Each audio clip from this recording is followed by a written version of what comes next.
Uma mulher que conheço, a quem chamaria aqui de Ellen, ela parecia estar realmente em uma situação desesperadora.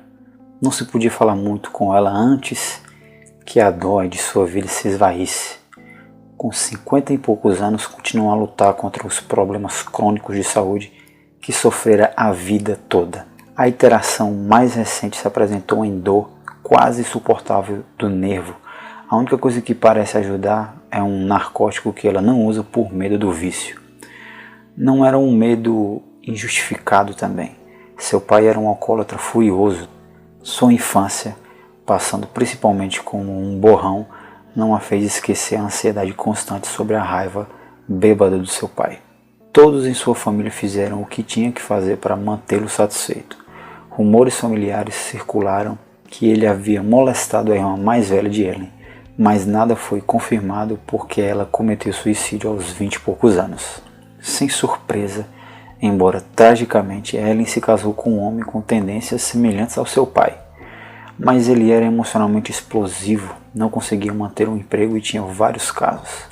Ele decidiu deixá-la com 2 filhos pequenos quando ela estava grávida do terceiro. Ellen tentou trabalhar para sustentar a família, mas a doença crônica impediu-a de muito sucesso. Como resultado, ela frequentemente precisa de ajuda financeira das pessoas ao seu redor. Respostas fáceis não existem para ela, a situação dela não deve mudar tão cedo. É o tipo de caso que deixa seus amigos, familiares, pastores, mentores e até mesmo conselheiros sem respostas. Nos meus anos de conselheiro, sei disso, Ellen está em toda parte. Nossas cidades e bairros, talvez até a nossa vizinha, contém homens e mulheres em situações semelhantes e as nossas igrejas também. O corpo de Cristo deve encontrar tais santos com esperança que não tem fim, e isso não nos envergonhará. Devemos fazê-lo com sabedoria, com receio de que seu caso sobrecarregue os ajudantes bem-intencionados e anule o apetite da congregação.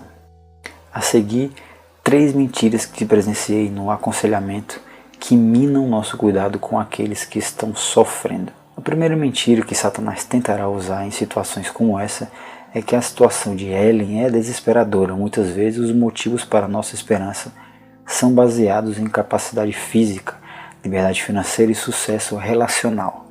No entanto, nenhum desses é o fundamento da esperança do Evangelho. A esperança do Evangelho é a esperança de que um Salvador ressuscitado e ascendido retornará, tornando todas as coisas novas. A esperança do Evangelho nos lembra que haverá um dia em que não haverá lágrimas, nem doença, nem abuso, nem necessidade de dinheiro, e nós experimentaremos perfeita comunhão com o nosso Senhor e um com os outros. Onde a escuridão se aproxima, a luz brilha mais forte. E isso não é um clichê. Pesquisadores da Universidade de Colômbia, na década de 1940, determinaram que na escuridão total, o olho humano pode detectar e tremular de uma única vela a 50 km de distância. No meio das situações mais sombrias, até mesmo a menor esperança do Evangelho pode ser a luz que alguém precisa passar até o amanhecer. Antes de oferecermos esperança, os ajudantes devem aprender primeiro a ouvir e ter empatia. A esperança sempre fará parte da receita, mas, como todo bom cozinheiro sabe, não é apenas sobre os ingredientes, mas também sobre o processo. Há momentos em que a escuridão parece ser tudo o que existe. Nesses momentos, devemos nos aproximar para ouvir, orar e chorar, e então acender a nossa pequena vela na escuridão. Uma segunda mentira que Satanás tentará usar em situações como essa é que oferecer ajuda é impossível. À medida que os ajudantes entram na dificuldade consistente e raramente imutável da vida de Ellen, é comum desanimar que eles estejam tendo pouco ou nenhum efeito. Nada está melhorando, nenhuma oração parece estar sendo respondida e tudo parece inútil, enquanto um sentimento compreensível está longe de ser verdade. Deus refez todos os crentes para comunhão e comunidade. É por isso que o pronome da reciprocidade, alelon, traduzido como um outro, é um dos mais repetidos em todo o Novo Testamento. Por exemplo, andai dignos do chamado para o qual fostes chamados, com toda a humildade e mansidão, com paciência, suportando-vos uns aos outros em amor. Portanto, Encoraje-se uns aos outros e dedique-se uns aos outros. Mesmo que a situação de uma pessoa em dificuldades não pareça estar mudando, ela ter alguém com quem conversar pode fazer toda a diferença. A transmissão da esperança é frequentemente inobservável, mais frequentemente do que não. A trajetória em direção à esperança é gradual e imperceptível. Naqueles momentos, quando a esperança parece quase impossível e a situação parece estar piorando, pode ser fácil para os ajudantes desistirem, mas tenha fé, não há escuridão que possa extinguir a luz que temos em Cristo. Por último, você tem que ter cuidado para não colocar ajudantes em uma ilha. Alguns casos são demais para um ajudante. O lutador pode ser tentado a se sentir como um projeto por causa das pessoas mais necessárias. O ajudante pode sentir uma sensação de vergonha por não poder ajudar sozinho, mas se nós recusarmos a incorporar os outros, o lutador pode não conseguir a ajuda que precisa e o ajudante será queimado sem esperança. A injunção de Paulo para suportar os fardos uns dos outros não é apenas uma exortação para os necessitados, mas também para os ajudantes. Apoiar os ajudantes significa envolver os outros que podem compartilhar a carga com eles.